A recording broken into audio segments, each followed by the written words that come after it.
क्या हाल है चाचा? बहुत चुनिया रहे हो, लीड कोड करने आए हो। चलो, relative sort array. So given two arrays, array 1 and array 2, the elements of array 2 are distinct and all elements in array 2 are also in array 1. Now sort the elements of array 1 such that the relative ordering of elements of these items in array 1 are the same as in array 2. So array 2 is our base order of these numbers that we are sorting in array 1. So array 1 is what we are sorting. Now elements that do not appear in array 2 should be placed at the end of array 1 in ascending order. Well, you might be thinking, क्या problem है भाई, क्या problem है, क्यों ऐसी problem दे रखी है फालतू कंफ्यूज ही आ रहे हो, फालतू कंफ्यूज ही आ रहे हो। कर लेते हैं फिर भी। तो क्या कर रखा है हमें ना, दो एरे दे रखे हैं, है ना, दो एरे दे रखे हैं। ये क्या है, what is this, what is this? Oh, this is, what is this? Oh, वाह वाह वाह वाह वाह वाह।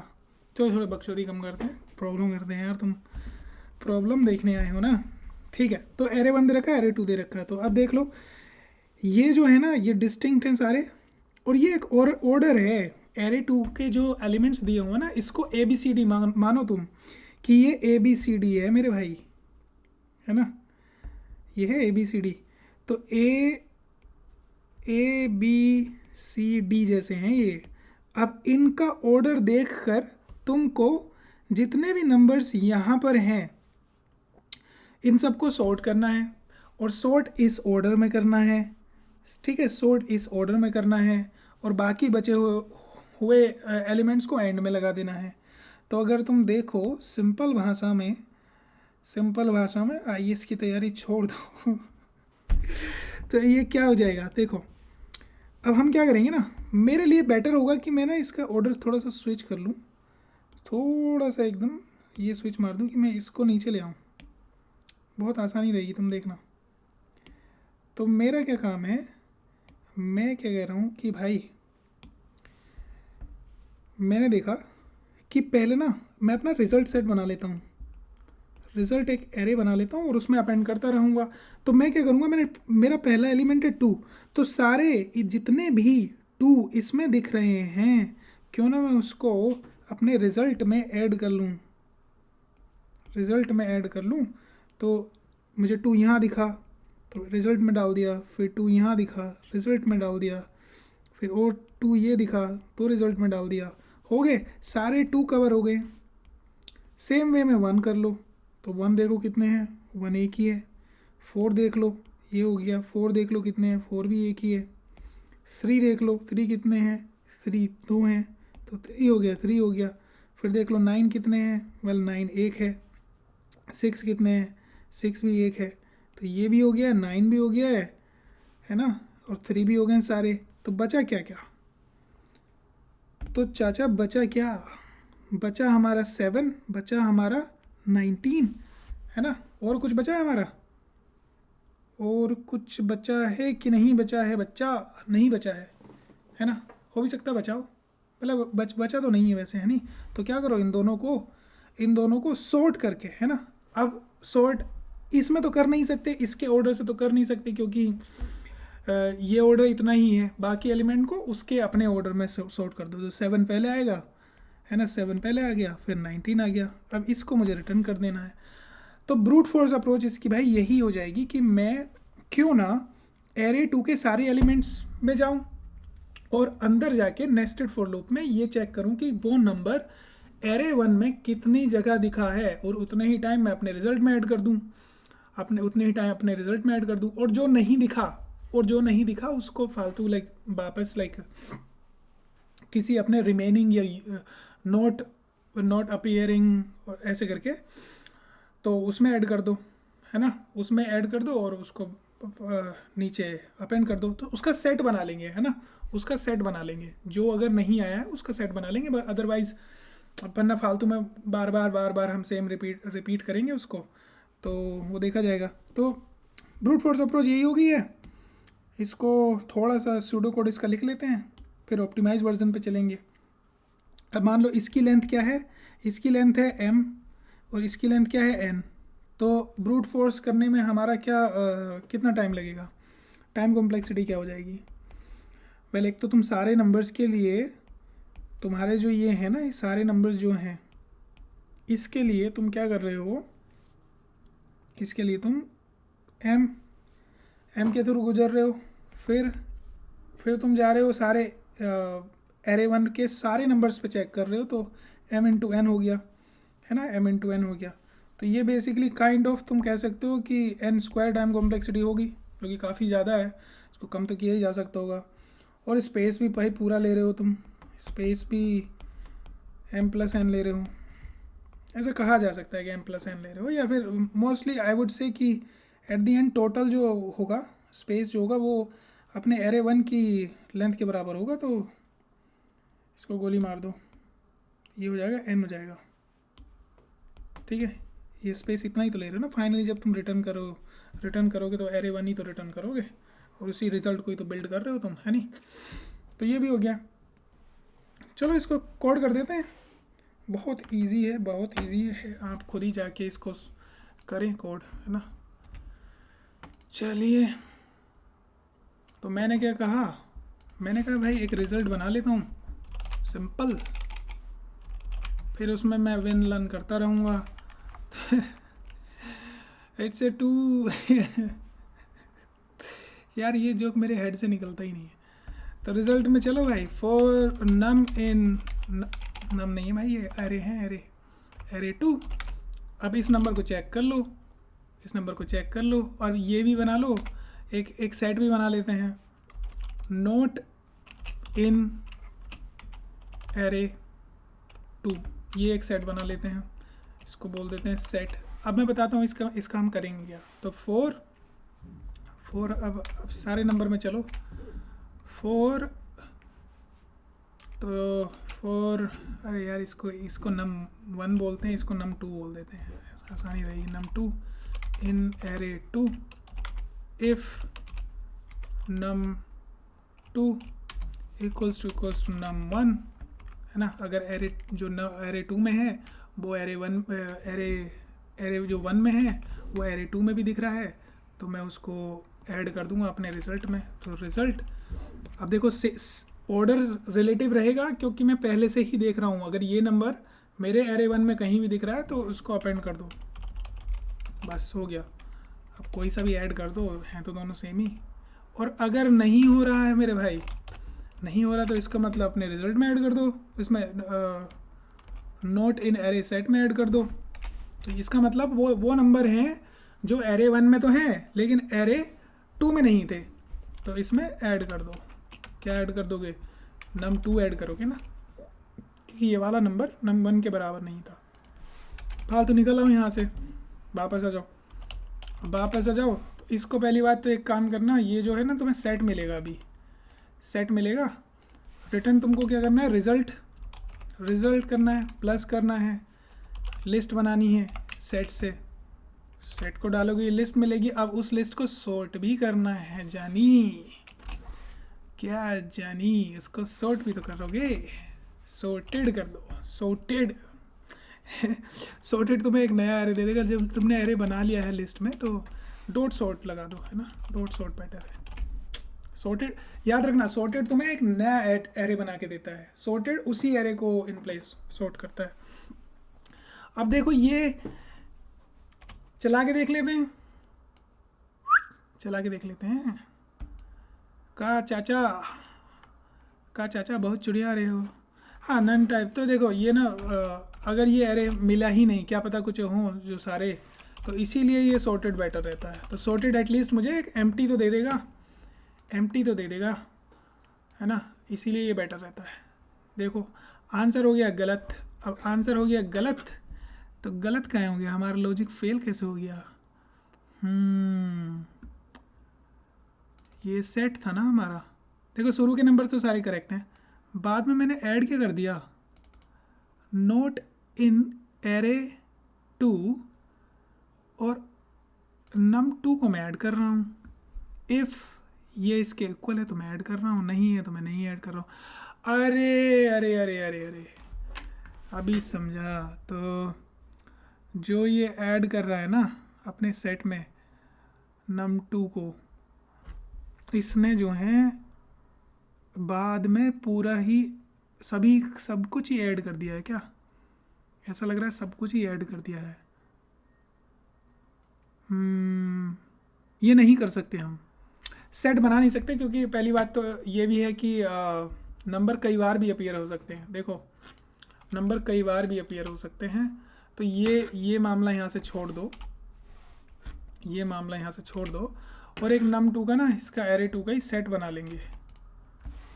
सो इसका सेट बना लेते हैं। तो इफ़, सॉरी नॉट इफ़, तो array2 सेट बना लेते हैं।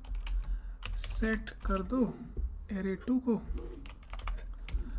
और हमको दोबारा से गुजरना ही पड़ेगा इन नंबर के थ्रू। मैं सोच रहा था थोड़ा स्मार्टली कर लेते हैं, लेकिन वो चलेगा नहीं, ठीक है। तो इसको क्या करोगे तुम, फॉर num इन array1 को तो हमने कुछ चेंज कुछ किया नहीं है। इफ़ num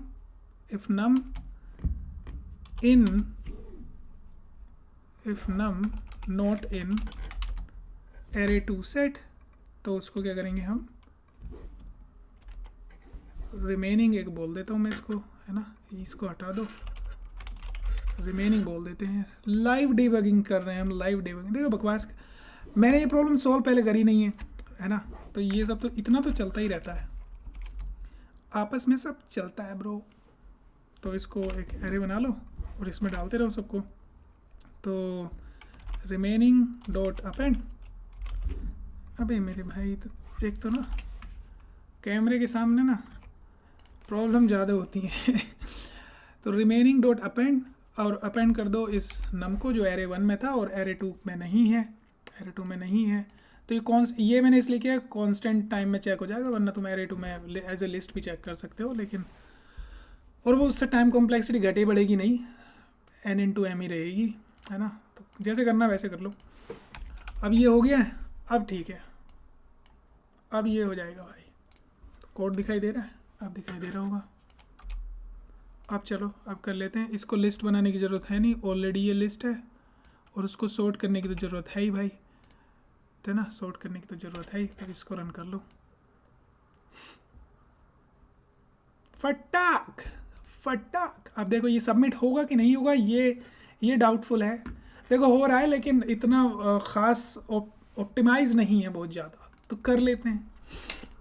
हम वेले हैं भाई, है ना, हम वेले हैं। हम ब्रूट फोर्स लिखेंगे, वो ब्रूट फोर्स ही है, हम ब्रूट फोर्स भी लिखेंगे, हम ऑप्टिमाइज भी लिखेंगे, लेकिन उससे पहले ना मुझे अच्छा लगता है कि जब टाइम कॉम्प्लेक्सिटी वगैरह लिख दी जाती है। तो इस वाले सॉल्यूशन की टाइम कॉम्प्लेक्सिटी क्या है बताओ, big of n/m, where n is the length of, like दोनों में कोई सा भी असाइन कर लो, क्योंकि एक बार दोनों के थ्रू नेस्टेड 2 फॉर लूप्स हैं, है ना। और स्पेस कॉम्प्लेक्सिटी भी कर लो, स्पेस कॉम्प्लेक्सिटी में भी अब इसमें हो जाएगा बिग ऑफ n+m। अबे यार जितना फास्ट करो उतना गलत होता है, क्योंकि मैं array2 का सेट भी बनाया मैंने और रिजल्ट 1 में सब कुछ डाल भी रहा हूँ, तो हो गया बस। आ जाओ ऑप्टिमाइज वर्जन पर आ जाते हैं। अब देखो मैं क्या करूँगा ना, इसमें m/n करने की बजाय एक काम कर लेते हैं कि क्यों ना नेस्टेड फॉर लूप्स को हटाया जा सकता है। कैसे हटाया जा सकता है, क्यों ना array2 का मैं एक सेट बनाऊँ, array2 का एक सेट बनाता हूँ, और सेट क्या बनाता हूँ, पहले तो ना array1 में जाके सब नंबर्स को काउंट कर लेता हूँ। तो दिखाता हूँ कैसे। अभी जो है मैं क्या करूँगा, इसको हटाओ यार, हटा इसको, घंटे भर से मलंगा ले रहा है। तो क्या करना है, मैं ना काउंट कर लेता हूँ सारे नंबर्स को, एक मैप बनाता हूँ, array1 मैप बोलूँगा मैं इसको। तो इसमें देख लो तो भाई 2 कितनी बार अकर हुआ है, 3 बार, 3 कितनी बार अकर हुआ है, 2 बार, 1 कितनी बार हुआ है, 1, है ना। और उसके बाद में 4 कितनी बार हुआ है, 1, 6 कितनी टाइम हुआ है 1, फिर हुआ है 9 और फिर हुआ है 19, है ना 19 हो गए सारे नंबर 1 2 3 4 5 6 7 8 9 10 11 और 3 तो 5 और 1 6 7 8 9 10, एक मिस हो गया। क्या मिस हो गया अपना 3 3 क्या मिस हो गया है 1 2 3 2 3 टाइम्स हुआ है। अबे क्या मिस हो गया है 19 हो गया 7 मिस हो गया ना। अरे यार बताते नहीं हो तुम लोग 7 मिस हो गया है सॉरी 7 मिस हो गया। ओके तो बन गया अपना अरे मैप बन गया। अब देखो मैं क्या करूँगा हर बार ना फोर लूप जो मैं फोर लूप कर रहा था ना वो बड़ा हर बार मुझे एरे नम को नम नम देख के एरे 2 में मुझे एरे 1 में बार बार मैं कर रहा था। तो इस बार नहीं करूँगा, एक बार मैंने एरे मैप बना लिया तो अब ये देख लूँगा कि अब मैं फोर लूप लगा दूँगा सीधा। इसको ना थोड़ा ऊपर कर लेते हैं, छोटा कर लेते हैं, छोटा कर देते हैं, इसको ऊपर मूव कर देते हैं, आंसर लिखने में आसानी रहेगी, मज़ा आएगा। ठीक है आ जाओ। अब मैं क्या करूँ ना फोर लूप चलाऊँगा। इस बार भी वैसे रिज़ल्ट मुझे बनाना पड़ेगा।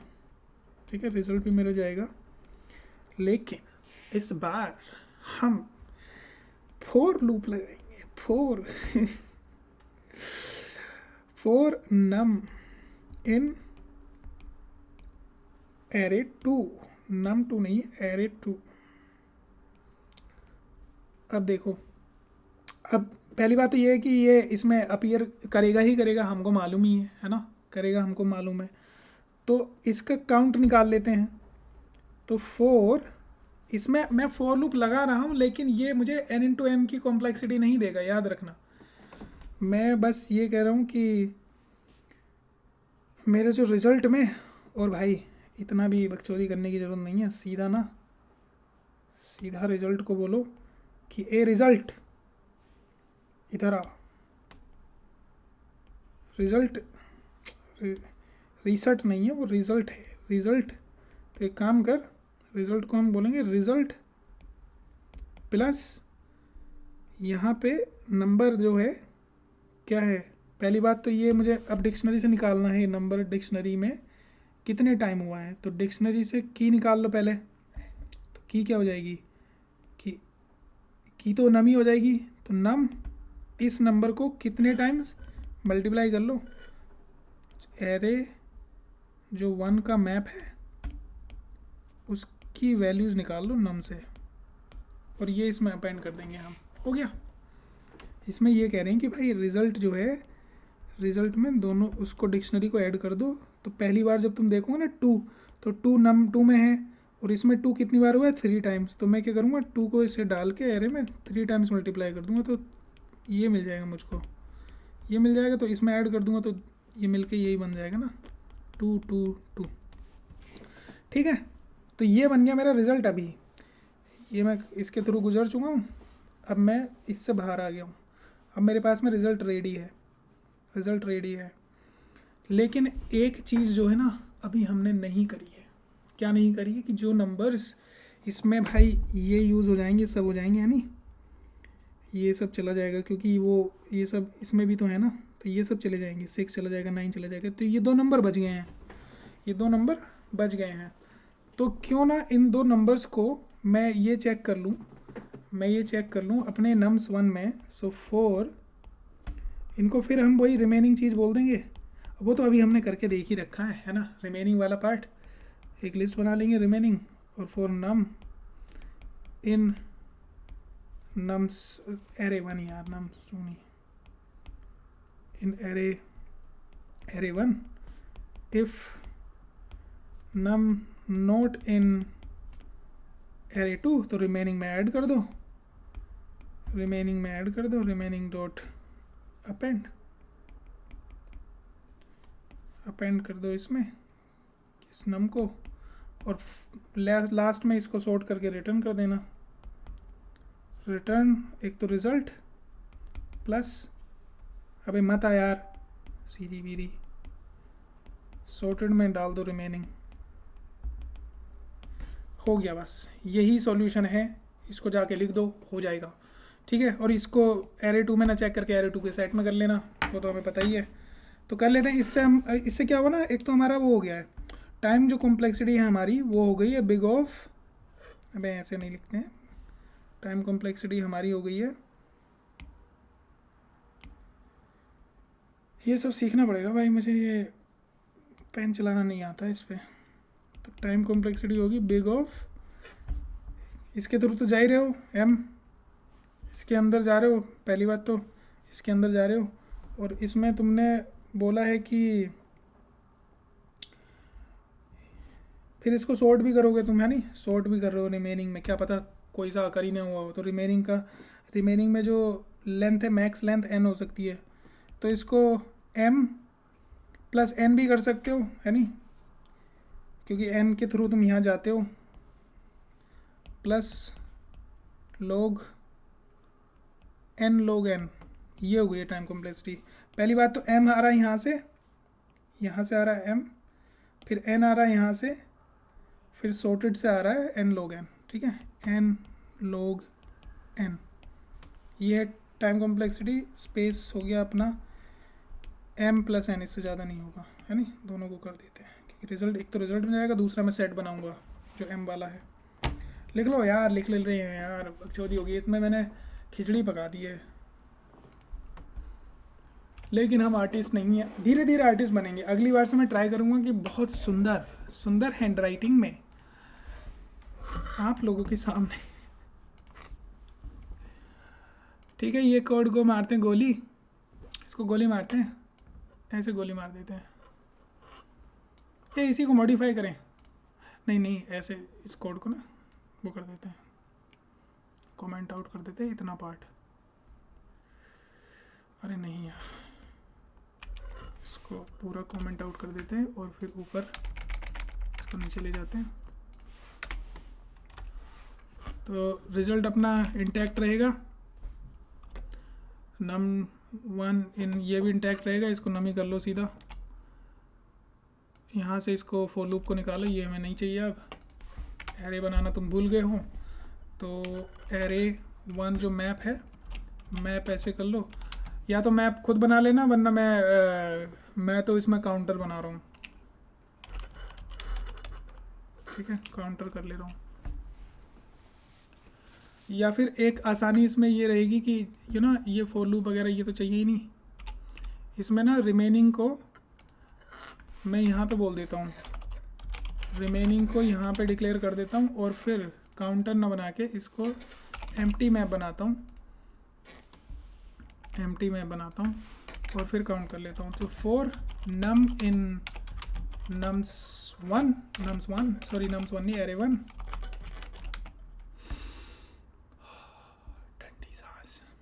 ठंडी सांस लेनी चाहिए, मज़े लेने चाहिए, मज़े ले लेके काम करना चाहिए।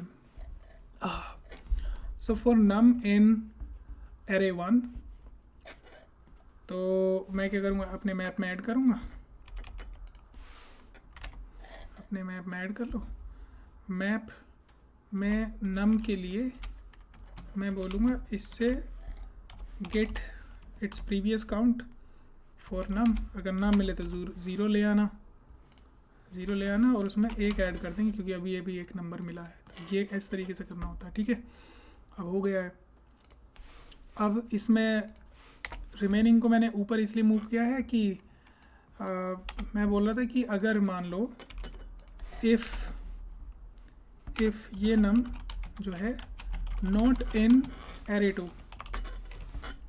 अगर यहाँ नहीं है तो क्या करोगे, सॉरी एरे 2 में नहीं, मतलब सेट इसलिए बनाया था ना ताकि कांस्टेंट टाइम में हमें पता चल जाए, है ना, बिग ऑफ 1 में पता चल जाए, वरना तो ये फिर चेक करने के लिए फिर लिस्ट में big of n implicitly time complexity बढ़ाता, तो ये नहीं होगा, तो भाई अपने रिमेनिंग में तुम ऐड कर दो, उसको ऐड क्या करोगे, अपेंड कर दोगे, अपेंड कर दो इस नम को, तो इसमें एक तीर से दो शिकार हो गए हमारे। इस सिंगल फॉर लूप में मेरी डिक्शनरी भी भर गई है, मैंने इनबिल्ट काउंटर नहीं यूज़ किया, और इसमें मेरे ये भी भर गए, ये भर गया, रिमेनिंग के जो रिमेनिंग नंबर्स हैं ये भर के जहाँ टू प्रॉब्लम है, सही बताऊँ तो साधारण भाषा में जहाँ टू प्रॉब्लम है। ठीक है, डन। अब बस अपने रिजल्ट सेट को भर लेते हैं। So for num in num array two, इसमें जो नम मुझे मिलेंगे उसी ऑर्डर में मुझे वो चाहिए, है ना, उसी ऑर्डर में मुझको चाहिए। तो मैं रिज़ल्ट में रिज़ल्ट डॉट अपेंड कर दूंगा, किसको अपेंड कर दूंगा, नंबर को, कौन से नंबर को, इस नम को। और मैंने तो वो पहले वो दिखाया था ना, लिस्ट में ऐड कर रहा था, कोई ज़रूरत नहीं है, सीधा सिंपल ये लूप लिख दो। फॉर आई इन रेंज, अपने यहाँ से उस कितने नंबर, कितनी फ्रीक्वेंसी है उसकी वो निकाल लो, फ्रीक्वेंसी के टाइम्स उस नंबर को अपेंड करना है। तो इस नंबर की फ्रीक्वेंसी मेरे मैप्स आ जाएगी और उतने टाइम उसको अपेंड कर दो। तो ये तुम्हें ना नेस्टेड दिख रहा होगा, लेकिन ये है नहीं, नेस्टेड है नहीं, ये इतने नंबर टाइम्स ही चलेगा जितने नंबर टाइम्स कोई नंबर अकर हुआ है ना, बस। तो ये बहुत बड़ी करने की चीज़ नहीं है, उतने टाइम इसको अपेंड कर देंगे हम। ठीक है, हो गया, रिजल्ट आ जाएगा। रिमेनिंग तो वो पार्ट है ही हमारा, लिख देते हैं इसको जूम आउट करके मैं चलाता हूँ। बाबूजी जरा धीरे चलो, देखते हैं ये ना 20% से ऊपर कितने सॉल्यूशंस को हम बीट करते हैं। ये ऑप्टिमाइज वर्जन हमने लिखा है और मुझे पता नहीं क्यों ऐसे ना वो आ रहा है कि 100% तो नहीं जा रहा है। ये अंडरवर्ल्ड में जिगरा यारा देना। इट्स ए 2 आ गया, ये रेंज में आ गया भाई, है ना। ठीक है, टाइम कॉम्प्लेक्सिटी लिख लो, ये ज़रूरी होता है, इसको नहीं लिखोगे तो फिर प्रॉब्लम हो जाती है। कोई प्रॉब्लम नहीं होती है, वो बोलेगा तुमको इंटरव्यू करके लिख दे भाई time complexity, can you right it, तो कि बाद में बता सके तुम गलत लिख के गए थे। है ना। तो टाइम कॉम्प्लेक्सिटी क्या लिखोगे, बिग ऑफ, देखो भाई यहाँ पे हम पहले ये भी लिख देना कि जो n है वो एरे 1 का लेंथ है और जो m है वो एरे 2 का लेंथ है। तो अब एरे 2 का लेंथ है, अबे यार तो लिख 2 का लेंथ है। हाँ, तो इसमें क्या किया हमने, सबसे पहले तो num1 में गुजरे हम, सारे जो n है उसके थ्रू गुजरे, फिर यहाँ पे सारे इसके थ्रू भी गुजरे कि नहीं गुजरे। फिर तुमने अगर मान लो कि वर्स्ट केस रिमेनिंग में सब कुछ ही ऐड हो गया था, कुछ जो भी सब nums2 के कोई भी एलिमेंट num1 में दिखा ही नहीं, तो रिमेनिंग में तो सब आ जाएगा ना भाई। तो रिमेनिंग में आ जाएगा तो उसको n log n बोला जाएगा। इसमें यहाँ डॉट भी लगा दो तो अच्छा रहता है। फिर लिख दो स्पेस कॉम्प्लेक्सिटी। ये सब बड़ा मज़ा आता है मुझे, ये सब कॉम्प्लेक्सिटीज़ निकालने में। ये मेरा फेवरेट पार्ट है, ये मेरी हॉबी है।